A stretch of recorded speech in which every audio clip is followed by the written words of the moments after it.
하나님 말씀 보도록 하겠습니다. 로마서 1장 18절에서 20절 말씀까지 보도록 하겠습니다. 로마서 1장 18절. 하나님의 진노가 불의로 진리를 막는 사람들의 모든 경건치 않음과 불의에 대하여 하늘로 쫓아 나타나니 이는 하나님을 알만한 것이 저희 속에 보임이라. 하나님께서 이를 저희에게 보이셨느니라. 창세로부터 그의 보이지 아니하는 것들 곧 그의 영원하신 능력과 신성이 그 만드신 만물에 분명히 보여 알게 되나니 그러므로 저희가 핑계치 못할지니라.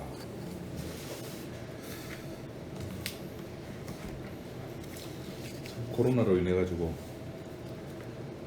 모였다가 지금 전에도 말씀드렸지만 신학계가 난립니다. 주일 성수 그 개념이 이제 바뀌고 있습니다. 코로나가 지나고 나면은 사람들이 많이 주일 성수에 대한 생각들을 많이 바꿀 겁니다. 그리고 예배에 대한 개념도 이제 바뀌게 될 겁니다. 성전에 대한 개념은 더 말할 것도 없고,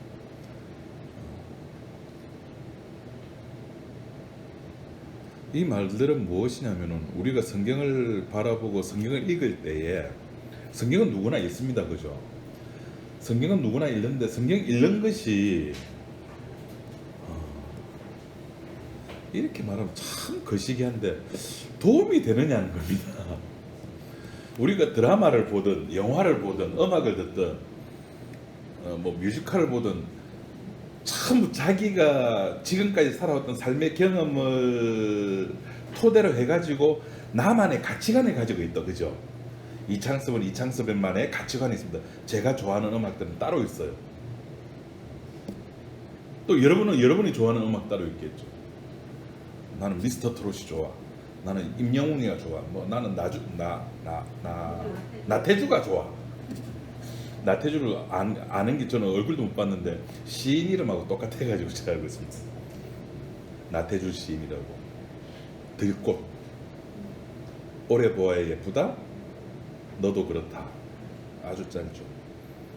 그 취향이 다 달라요. 다른 이유가 뭘까요? 왜 같은 음악을 듣는데 왜 누구는 좋아하고 누구는 싫어할까요? 왜 같은 드라마를 보는데 그 드라마 재미없어 말하는 사람이 있는가 하면은 또 어떤 사람은 와, 그 드라마 재밌어. 왜 그럴까요? 자기의 가치관이 있기 때문이에요. 그 가치관으로 인해 가지고 다 다르게 느껴지고, 성경도 마찬가지예요. 성경도 우리가 볼 때 우리 머릿속에 백지 상태로 성경 보는 게 아니잖아요. 하여튼 뭔가 들어가 있어요, 우리 머릿속에. 학교에서 배운 거라든지 사회에서 경험한 거라든지 드라마를 통해서라든지 하여튼 뭔가 우리 머릿속에 들어있는데 그 머릿속에 들어가 있는 것을 가지고 성경을 바라보니까 성경의 해석이 문제가 되는 겁니다. 그래서 여러분 성경 많이 읽으십시오라는 말을 저는 이때까지 설교하면서 한 번도 해본 적이 없어요. 성경 많이 읽으라는 말을. 왜? 그런 문제 때문에. 차라리 성경 읽는 것보다 이렇게 좀 경건서적 이렇게 읽으면서 성경을 같이 비교해가면서 읽는 것이 오히려 더 좋지 않을까라는 개인적인 생각을 좀 합니다, 저는. 오늘 성경에서 우리들에게 하는 이야기가 뭐냐면은 하나님의 진노가 임했다고 합니다. 이걸 우리가 그냥 읽으면은 하나님의 진노가 불의로 진리를 막는 사람들에게 임했지. 그렇지. 임했지. 근데 읽으면서 자기는 빠지는 거예요. 그 하나님의 진노의 대상에서 자기는 살짝 빠지는 겁니다. 전에도 제가 말씀드렸는데 우리가 재난 영화 같은 거 있죠. 옛날 1999년대 지구 이렇게 종말 영화나 아니면은 타워에 불이 나가지고 혹은 배가 이렇게 무슨 배죠? 그 타이타닉. 그래서 보면은 죽는 사람 죽고 사는 사람 살아요, 그죠? 어쨌거나 이네요. 그 보면은 그 사는 사람 속에 항상 누구는 들어가 있을까요? 나는 들어가 있는 거예요. 나는 안 죽어요. 죽기 싫은 거예요. 그런 생각들이 나는 살아야 된다는 생각들이 가득 차 있는 상태에서 성경을 보다 보니까 하나님의 진노가 불의로 진리를 막는 사람들의 모든 경건치 않은가 불의에 대하여 하늘로서 쫓아났는데, 하늘로서 나타났는데 그 하나님의 진노가 나는 상관이 없어라고 생각을 합니다. 그 왜 그런가? 저 그랬죠. 나의 가치가, 난 살아야 된다는 가치가.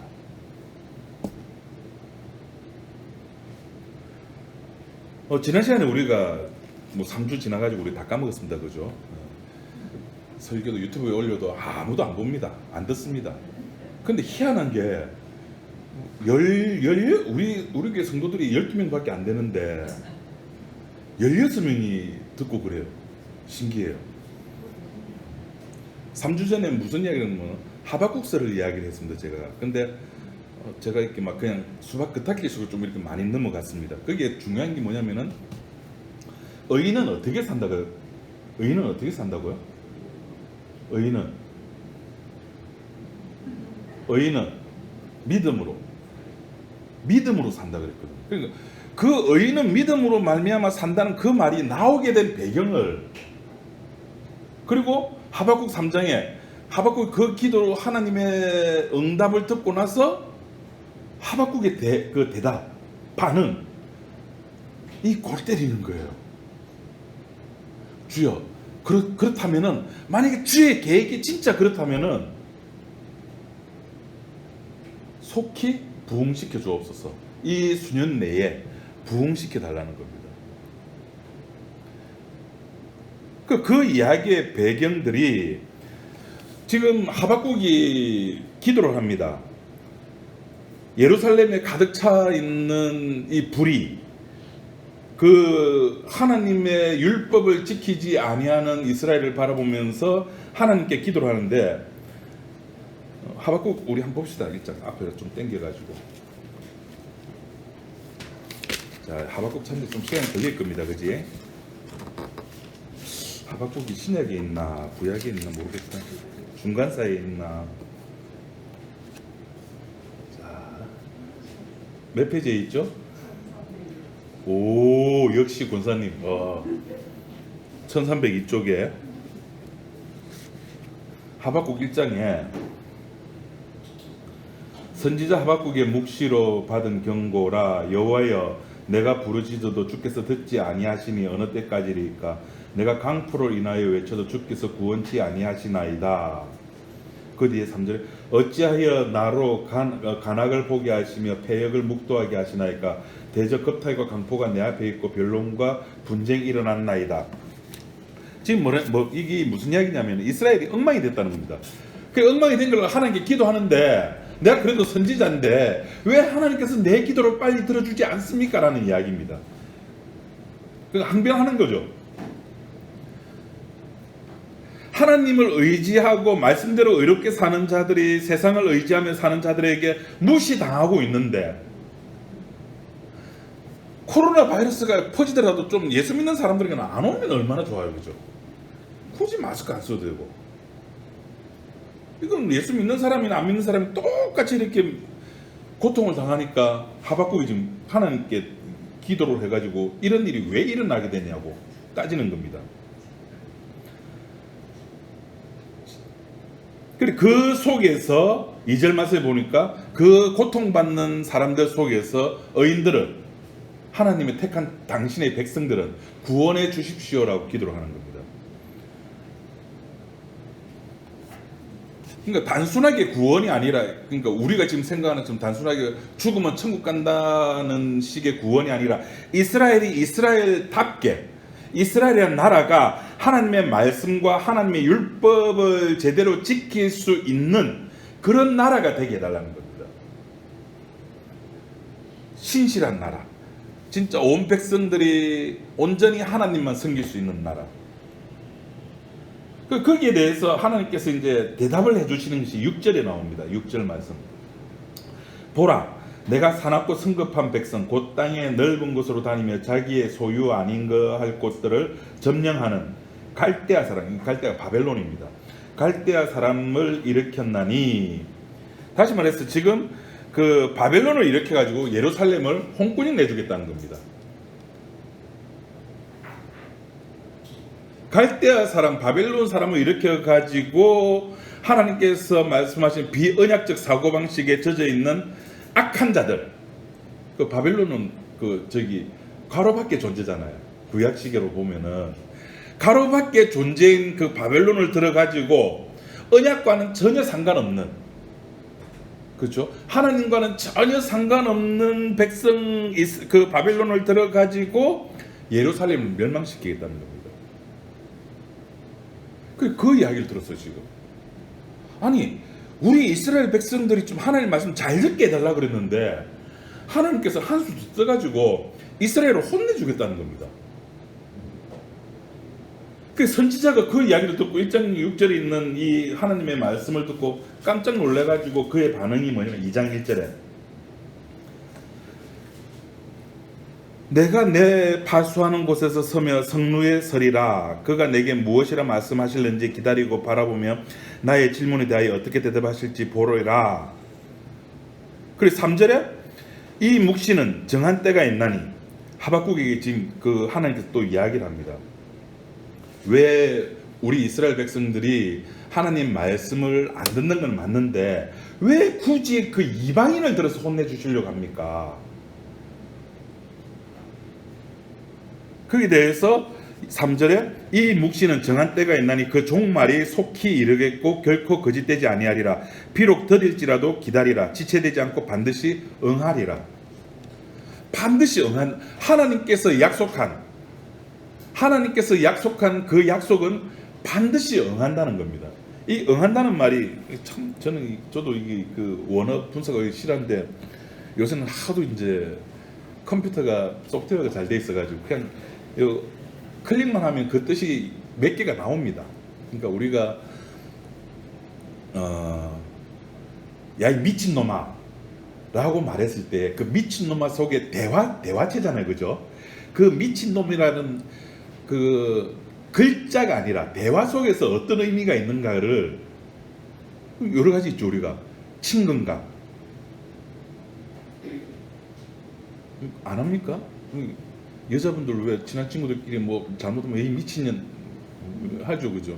그 친근감, 화가 났을 때 사용하는 그 뜻이 여러 개 있듯이 그 컴퓨터 프로그램 보면 그런 게 있습니다. 응하리라는 것이 무슨 뜻인가? 여러 가지 뜻인데 그 중에 하나가 뭐냐면은 반드시 온다는 겁니다. 응한다는 말이 그 이스라엘 백성들이 사용하는 언어 구조 속에서 대화 속에서 응한다는 말의 또 다른 뜻이 뭐냐면은 온다. 절대로 온다. 뭐가 오냐는 거죠. 뭐가? 이 이스라엘 백성들이 지금 악함에 가득 차 있는 이 이스라엘 백성들을 끝낼 무언가가 온다는 겁니다. 그러니까 이 2장 3절에 있는 말씀을 하나님께서 말씀하신 그 종말이라고 하는 것은 2장 3절이겠죠. 그 종말이 속히 이르겠고 이 종말이 오려고 하면은 반드시 뭐가 와야 되냐면은 하나님께서 보내시는, 하나님께서 이 땅에 내어주시는, 보내시는 어떤 것이 와야 된다는 겁니다. 그것이 오면은 뭐가 된다고요? 종말이 되는 겁니다. 그러니까 종말은 우리가 만드는 게 아니에요. 종말은 인간이 만드는 게 아니에요. 우리 그 1999년 해가지고 노스트라다무스 뭐 지구 종말, 노스트라다무스가 뭐도 맞추고 해가지고 1999년 지구 종말한다. 또 그 앞에 이장님 맞죠? 다미성교회 이장님 1998년 10월 31일 10월 28일 오 혹시 그 얘기 출시네 10월 28일 종말은 우리가 만드는 게 아니에요. 우리가 머리 짜가지고 성경에 나와 있는 거 막 뽑아가지고 봐라 이게 계시록에 보니까 이렇게 했잖아 이런데 이런 상황이 벌어지면 저 바다에서 뿔 10개 달린 짐승이 올라오는데 그때가 종말이야. 그럼 뿔 10개 달린 짐승의 정체가 뭐냐? 저도 한때 시한부 종말론에 빠져가지고 고등학교 3학년 때 큰일 날 뻔했습니다. 여러분 못 만날 뻔했습니다. 바다에서 뿔 10개 달린 짐승이 나오면은 이제 하늘에서 그리스도가 와가 어린 양이 내려와가지고 그 뿔 10개 달린 짐승 싸워서 일마가 뿔 10개 달린 짐승이 패하게 돼요. 그럼 이제 끝나는 거예요, 지구는. 그럼 그 이 10개 달린 짐승의 정체가 뭐냐? 그 당시 제가 고3 때면은 83년도입니다. 1983년. 아니구나, 82년도구나. 제가 83학번이니까. 그때 이름도 기억도 안 나요. 어떤 목사 와가지고 집회를 하는데 뿔 10개. 뿔은 뭐냐? 국가다. 국가를 상징한다. 없어요. 국가를 상징한다는 거 없어요. 성경 어디에도 뿔은 국가를 상징한다. 뿔은 권력이기 때문에 그렇게 해석한대요. 그리고 10개가 한꺼번에 이렇게 뭉쳐져 있는 것이 뭘까? 그 목사 기도하면서 받은 것이 이유래, 이유. 그때가 그리스가 가입을 안 하고 9개가 돼 있는데 이제 그리스만 가입을 하면은 10개가 돼가지고 지구 종말된다. 끝났다. 그러니까 빨리 회개해라. 얼마나 현실적인 이야기입니까? 이 세계 정치 구조와 성경의 이야기와 아구가 딱딱 맞아 들어가니까 안 빠져들을 수가 없는 거예요. 근데 지금 이유가 몇 개국이죠? 성경도 모르고 세계 상식도 모르고 하여튼 10개 넘어요. 그죠? 10개 넘나? 영국 빠지고 뭐 열 몇 개 되나요? 하여튼 그래요. 그것도 종말도 예수님도 안 오셨고. 종말이라고 하는 것은 우리가 그렇게 해석해가지고 봐라 이제 이게 됐잖아, 그러니까 성경에 있는 거 맞잖아, 그러니까 종말이야 가 아니라 하나님이 보내시는, 반드시 응하리라, 하나님이 보내시는 어떤 것, 성경 전체적으로 보면은 하나님의, 로마서식으로 바울식으로 표현하면은 하나님의 의는 반드시 오게 되어 있습니다. 하나님의 의가 오면은 게임 셋이라는, 끝났다는 겁니다. 그래서 그 종말 때까지, 종말 때 하나님께서 보내시는 그 하나님의 의가 이 역사 세계 속에서 드러날 때까지 의인은, 택자는 무엇으로 사느냐 하면은, 여자는 무엇으로 살죠?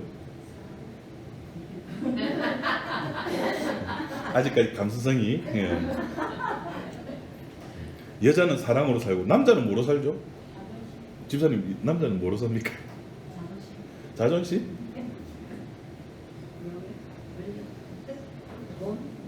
돈? 모르겠습니다. 사는 게 있겠죠, 각자가. 살아가는데 하나님이 선택한 사람은 뭐로 살아가느냐면은 믿음으로 살아간다는 겁니다. 그게 하박국 2장 4절입니다. 2장 4절에 보라, 그의 마음은 교만하며 그의 속에서 정직하지 못하리라. 그러나 의인은 그 믿음으로 말미암아 살리라. 그 믿음으로 말미암아 산다는 겁니다. 그런 이야기를 다 듣고 나서 하박국이 이제 이야기에 우리 이스라엘이 이제 좀 처음에는 이스라엘을 건져주세요, 이스라엘을 하나님 말씀을 지키는 나라가 되게 해주세요, 막 이렇게 기도를 하다가 하나님의 그 이야기, 하나님의 모든 그 이스라엘이라는 계획을 다 듣고 나서 이 하박국이 최종적으로 기도를 합니다. 그것이 3장입니다. 3장 1절에 시기온 옷에 맞춤 바 선지자 하박국의 기도라. 여호와여, 내가 주께 대한 소문을 듣고 놀랬나이다. 여호와여, 주는 주의 일을 이 수년에 부응케 하옵소서. 이 수년에 나타내시옵소서. 진노 중에라도 긍휼을 잊지 마옵소서. 아니, 하나님께서 이스라엘을 멸망시킨다 그랬거든요. 멸망시켜야지만 그 속에서 진짜와 가짜가 구분되어지고, 그 이사야나 이사야서를 표현하면은 큰 상수리 나무가 있는데, 이 큰 상수리 나무 자체가 이스라엘 백성인 줄 알았는데 그게 아니고 상수리 나무가 배임을 당하고, 그게 뭐만 남게 되죠? 그루트기. 그 진짜 백이 그루트기가 남게 되려고 하면 뭐 해야 됩니까? 상수리 나무가 땡깡 잘림을 당해야 되거든요. 그 잘림을 당하게 하는 역할을 누가 한다면 바벨론이 하는 거예요. 그래서 바벨론이 으쌰으쌰 봐라, 이스라엘도 별거 아니잖아 하지만 결국에는 바벨론도 하나님한테 혼나고, 바벨론도 하나님한테 혼나고 이스라엘도 망하고, 그 이스라엘 망하는 게 진짜 망하는 것이 아니라 그 속에서 참 이스라엘은 나오게 된다는 겁니다. 그래, 그런 일련의 과정을 하박국이 다 듣고 나서 하는 말이, 와, 하나님 계획 진짜 놀랍네요. 놀랍다는 말은 무슨 말일까요? 자기가 생각했던 것과 다르다는 겁니다. 자기는 단지 이스라엘 백성들 하나님 나타나, 이놈! 너희들 말 잘 들어! 어디 예배 시간에 핸드폰 보고 말이야? 바로 안 해! 이렇게 해줄 줄 알았는데, 오히려 하나님 나타나고, 뭐 핸드폰 보고 뭐 예배 시간에 까자먹고, 그게 관심도 없어요. 하나님은 이 교회 자체를 박살내겠다는 겁니다. 그냥. 하나님, 그럼 거기 있는 이찬수 목사는 얼마나 착합니까? 상관없대요. 하나님께서 건지시려고 하는 사람은 뭘 통해서? 멸망을 통해서 그 속에서 끄집어내겠다는 겁니다. 그 이야기를 듣고 놀래가지고 하박국이 하는 말이, 와, 난 내가 생각했던 하나님하고 진짜 다르네. 그러면서 하는 말이 뭡니까? 주는 주의 일을 이 수년에 부흥케 하고. 이 부흥이 무슨 뜻입니까? 여기서 왜 갑자기 부흥 이야기가 나옵니까? 우리 개척교회 보면 제 그 신학교 다닐 때 그렇게 말했습니다. 그 개척교회 표어가 뭡니까? 주는 주의 일을 이 수년에 부흥케 하소서. 그 부흥이란 말이 뭔지 몰라. 그냥 이게 문자 속에 들어가 있는 부흥이지. 지금 제가 하박국 1, 2, 3장 이야기를 쭉 해줬잖아요. 그럼 지금 하박국이 말하는 이 부흥은 어떤 의미로 말을 했을까요?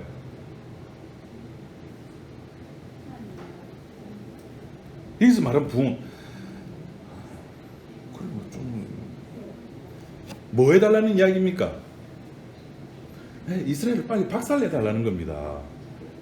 주는 주의 일을 이 수년 내에 부흥케 하옵소서라는 말은 빨리 하나님 약속대로 이스라엘 멸망시켜 달라는 겁니다. 그래야지만 그 뒤에 이 수년 나타내옵소서 하는 것 진노 중에라도, 그죠? 진노 중에라도 뭐를 잊지 말아달라고요? 긍휼은 잊지 말아달라고요. 하나님께서 이스라엘이라는 나라를 멸망시키는 거 이제 알겠습니다. 하나님 뜻을 이제 알겠습니다. 그렇지만 제발 그런 가운데서라도 뭐는 긍휼은 잊지 말아 주십시오. 당신의 택한 백성, 약속한 언약의 자손. 그러니까 결국 의인이라고 하는 존재는 이렇게 하나님께서 약속해둔 그 속에서 살아가게끔 되어 있다는 겁니다. 그래서 그런 사람들은 하박국 3장에 우리가 유명한 또 내용이 또 하나 나오죠. 17절에 비록 무화과 나무가 무성치 못하며 포도나무에 열매가 없으며 감람나무에 소출이 없으며 밭에 식물이 없으며 우리의 양이 없으며 외양간에 소가 없을지라도 나는 뭐로 인하여? 여호와로 인하여. 이게 의인이에요.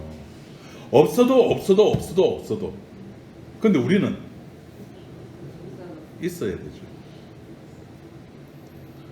제 친구가 개척을 하는데 죽겠답니다 요새. 대신 한 가지 좋은 게 있대요. 그거 뭐한다니까? 새벽기도 안 해서 좋대. 새벽에 진짜 5시에 일어나는 거 힘들거든. 그거 매일 5시에 일어나고, 그리고 수요기도에 안 하는 거 좋대요.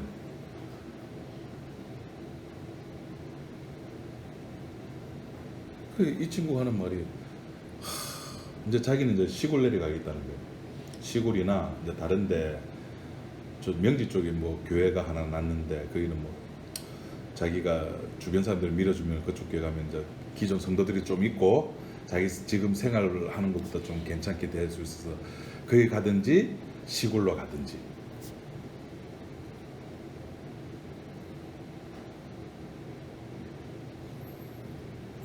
우리 교회 없으면 어떻게 될까요? 진리로 자유하는 교회란 이 교회가 없으면 어떻게 될까요?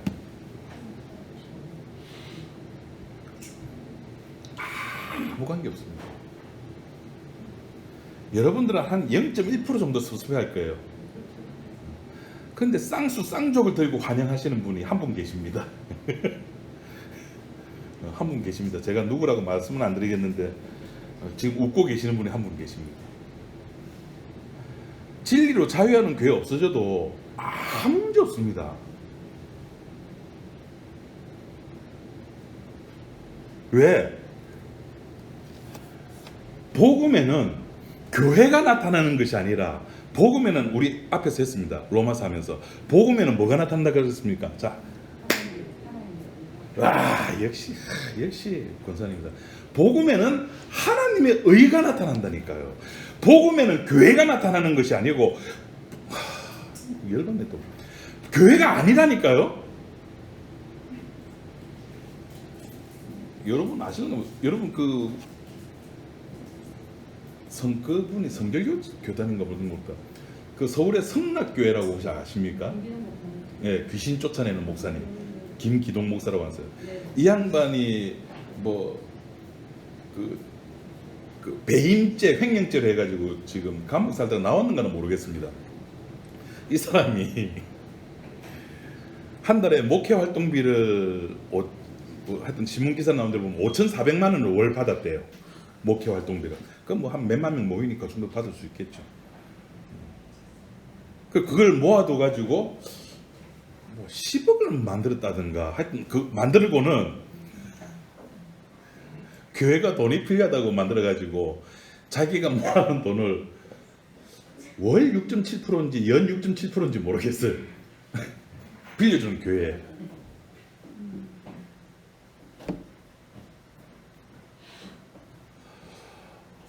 교회가 자기 재산 증식하는 6.7%는 센 거 아닙니까? 그제? 세죠. 그러니까 교회 관심 가지면 안 돼. 교회는 그냥 우리 놀이터면 놀이터. 아이들 놀이터. 그 아파트 가면 놀이터 다 있잖아요. 그냥 거기서 놀다가 때가 되면은 집에 들어가는 거예요. 복음에는 교회가 나타나는 것이 아니고 복음에는 하나님의 의가 나타납니다. 하나님의 의가 나타나서 어떻게 되는데요? 믿음에서 믿음으로 이르게 한다니까요. 우리에게 믿음이 없으니까 복음에는 하나님의 의가 나타나가지고 믿음에서 믿음으로 이르게 하고 그 인도함을 받은 자는 어떻게 된다고요? 믿음으로 살게 된다니까요. 그러니까 하나님의 의라고 하는 것은 교회를 통해서 나타나는 것이 아니라 십자가 사건으로 나타날 거고, 하나님의 의라고 하는 것은 오늘 제가 지금 하고 싶어 하는 이야기 그겁니다. 이 하나님의 의라고 하는 것은 반드시 이것과 함께 등장을 하게 됩니다. 이것과 함께. 자, 퀴즈. 이것이 뭘까요?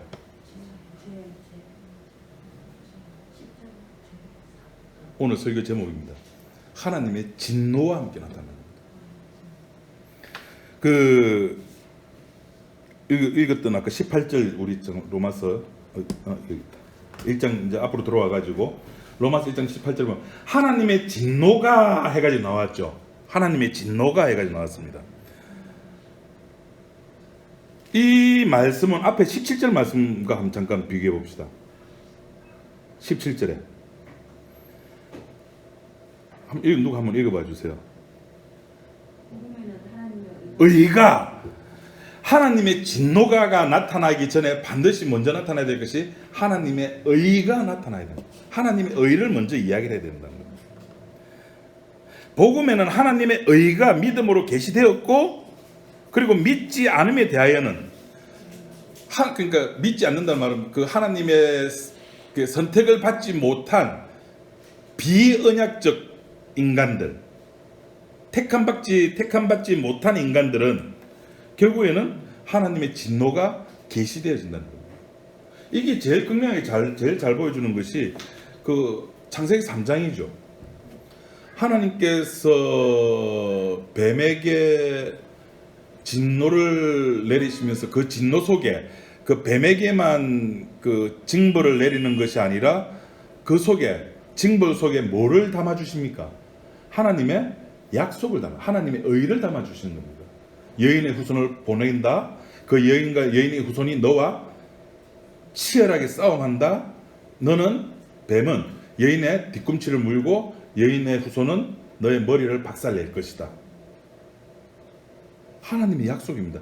그리고 나서 아담과 하와에게 징벌을 내립니다. 그 징벌을 내리면서 아담은 자기 아내인 여자를 향해서 이름을 지어줍니다. 비로소 하나님의 모든 약속 속에서 여인의 후손을 통해서 하나님 우리의 죄의 문제를 해결할 수 있는 하나님 약속이 이 땅에 온다는 사실을 아담이 듣고는 여태까지 여자라는 이름 속에서 살아가던 이 여인에게 이름을 지어주죠. 그 이름이 하와입니다.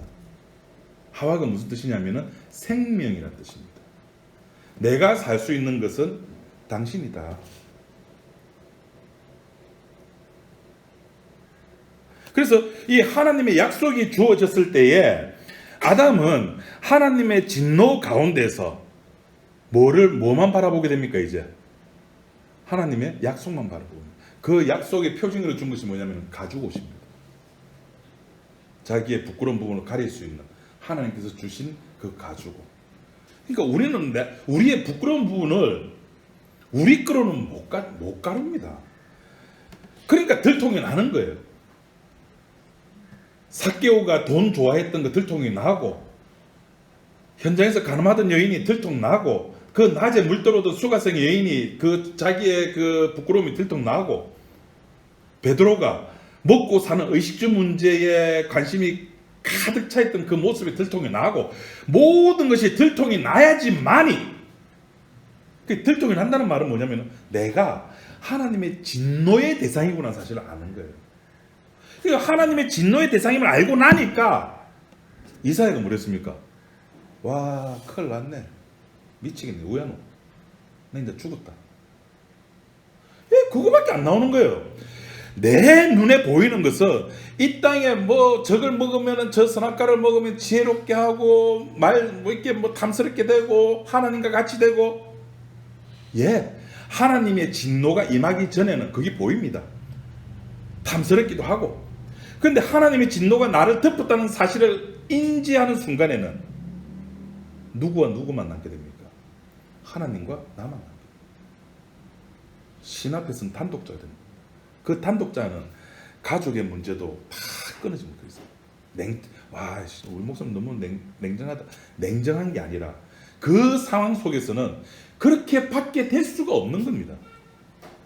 베드로가 주님과 만남 앞에서 결혼했잖아요. 베드로가 맞다, 저분 메시아야. 우리 가족 구원시켜 해줘야 되는데 주님 잠깐만요. 내가 지금 당신한테 주여 나는 죄인으로서더라고 고백할 건데 내 가족도 같이 데리고 올게요. 잠깐만 계십시오. 자기 아내, 장모, 자기 자식들 데리고 왔습니까? 아니요. 십자가 앞에서 나 홀로 서게 된다니까요. 베드로가 몰랐어? 아니요. 베드로가 고기 잡은 이유가 뭡니까? 가족들 먹이 살리려고. 그런 상황 속에서 가족이 생각이 안 난다니까요. 신 앞에서는, 십자가 앞에서는 내 본질밖에 없는 겁니다. 당신의 본질이 뭐냐는 거죠. 내 본질이 뭡니까? 나밖에 모르는 나.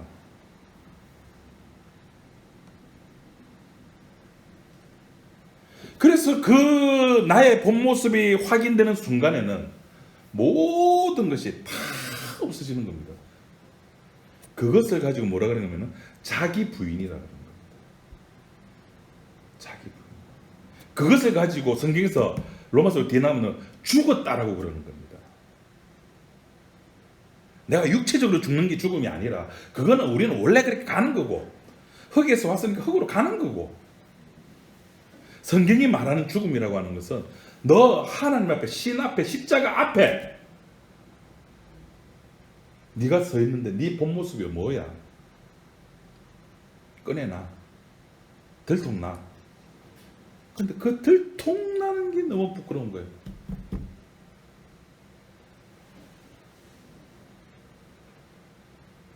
그 옛날 우리 초등학교 때 왜 가끔씩 반에서 이제 뭐 아이들이 뭐 돈을 잃어버렸다든 이러면은 선생님이 딱 전부 앉아, 눈 감아, 선생님 다 알아, 자수하면 살려줄게, 손 들어. 안 나와요. 손 안 들어. 그럼 이제 뭐 합니까? 선생님은 그 다음 단계로 알면 그냥 그 학생 딱 불러내면 되는데 어떻게 뭐 합니까? 그 다음 단계가. 그래도 손 안 들면 그런 거 한 번도 안 해보셨구나. 내만 이상한 학교만 다녔네. 선생님 다 알고 있다. 책가방 검사를 하죠. 책가방 검사 다 합니다. 소지품 검사하고. 그때 돈이 나왔을 때 그 쪽팔림.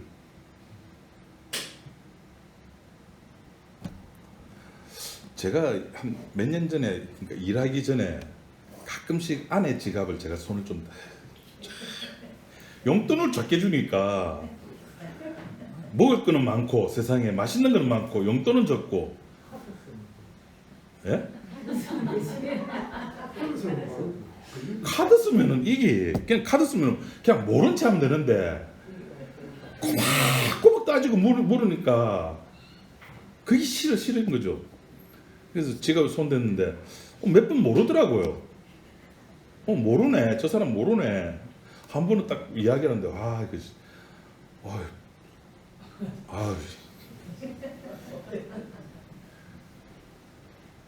그 쪽팔림 거기 드러나야 되는 거예요. 제가 그때 이게 그때 두 글자로 들통이 나야 돼요. 들통. 하나님의 진노가 임해야지만이 내가 누군지 안다니까요. 들통이 나야 된다니까요. 그러니까 들통 나는 것은 어떻게 보면 징벌이 아니라 은혜입니다. 은혜. 내 속에 있는 시커먼 것이 바깥으로 드러나는 거예요. 근데 그것이 우리들이 생각하는 윤리적, 도덕적인 문제일 때는 억수로 부끄러운 거죠. 미친 거죠. 그런 사람을 에베소서에서는 뭐라고 표현해두고 있는가 하면 본질상 진노의 자녀다라고 이야기합니다. 바울이. 우리는 원래 그런 인간입니다. 우리 태생이 원래 그런데 그걸 안 끄집어내려고 그러네. 안 끄집어내려고. 그걸 끄집어내 가지고 하나님의 은혜의 사건이 그 사람을 온전히 덮치게 만들어야 되고 그 덮침으로 말미암아 그걸로 끝나는 게 아닙니다. 아까 17절 18절 하나님의 의가 나타났고 하나님의 진노가 나타났죠. 복음에는 하나님의 의도 나타나고 반드시 하나님의 진노도 있어야 됩니다. 현장에서 가나마도 잡혀나온 여인으로 말미암아 하나님의 의가 나타나는 에이리어 영역이 있었고 또 하나님의 진노가 임하는 영역이 생기고 말았습니다. 너희 중에 죄 없는 자가 먼저 돌로 쳐라 그랬을 때에 같다는 이야기가 무슨 뜻이죠? 같다는 이야기가 돌을 자기가 던지려고 돈을 다 내려놓고 그 자리에 떠나서 자기 집으로 들어갔다는 말은 나도 죄가 있다는 것을 아는 거예요. 자, 알면은 어떻게 될까요? 그 여인 옆에 와야죠. 그 여인 옆에 와야죠. 안 오는 거예요. 그게 우리들이에요. 안 와요. 내가 저 여인하고 같이 택도 안 된다는 겁니다. 그게 우리들이에요. 하나님의 진노는 본질상 우리는 받을 수밖에 없는 거예요.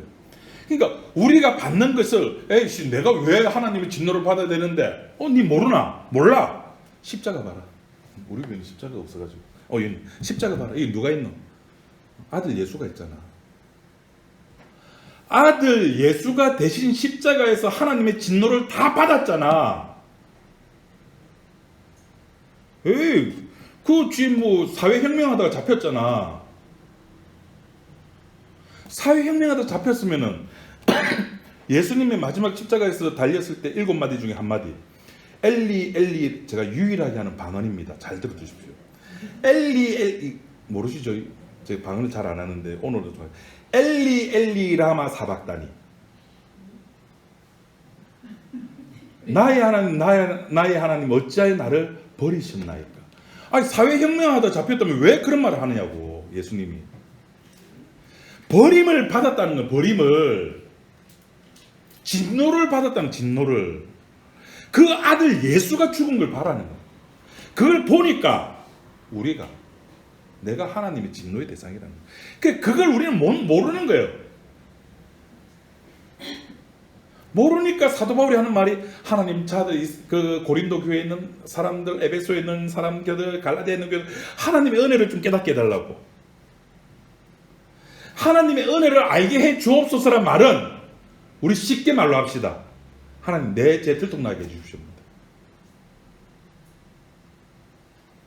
내 속에 있는 엉큼한 것들 들통나게 해주십시오.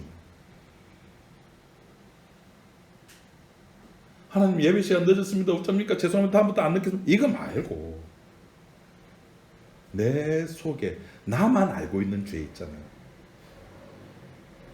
지금 두 분만 딱 끄떡하고 나머지는 난 그럴 거 없는데 딱 이러고 계십니다.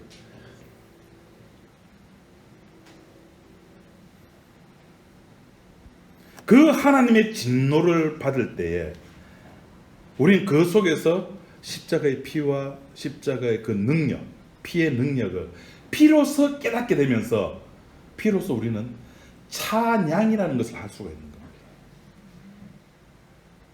비로소 그때 우리는 진짜 예배를 드릴 수가 있는 겁니다. 그 예배는 비대면이든 대면이든 뭐 온라인 예배든 뭐 줌으로 하든 밴드로 하든 아무 상관없습니다. 내가 어디에 있든지 간에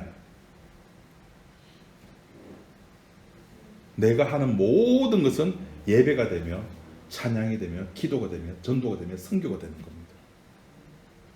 굳이 예배는 뭐고 기도는 뭐고 전도는 뭐고 선교는 뭐고 뭐 찬양은 뭐고 그래서 지금 내가 이렇게 하는 건 찬양이고 내가 지금 해외 선교사한테 돈을 보내는 건 선교고 그건 우리가 만들어낸 거고 그걸 문화라 그럽니다. 우린 문화란 말은 우린 놀이개 우리가 가지고 노는 놀이개 그 문화고 진짜의 예배는 하나님의 진노가 임한 속에서 내 본질 너 누구냐를 알게 될 때 그 속에서 비로소 나오는 겁니다. 설교로 이렇게 끝을 내려고 하는 거 참 그건데 여러분 하나님의 진노가 임하시길 바랍니다. 아무도 안 하네. 한 40분 저 혼자 떠들었습니다. 기도하겠습니다. 하나님 아버지 감사합니다. 하나님께서 약속한 그 언약의 실체, 그 아들 예수가 역사 세계 속에 나타났고 역사 세계 속에서 십자가의 사건을 홀로 담당하심으로 말미암아 하나님의 진노를 모두 그 한 몸에 다 받아들이셨습니다. 그리고 그 피의 능력이 지금도 이 공간에 우리들에게 흘러내려오고 있습니다. 하나님 우리가 이 피의 능력을 우리가 알게 하셔서 이 세상 살아가면서 정말 우리가 바라보고 우리가 의지해야 될 것이 무엇인가를 십자가를 통해서 우리가 확인하는 우리 지체들이 될 수 있도록 도와주옵소서. 예수님 이름으로 기도드립니다. 아멘.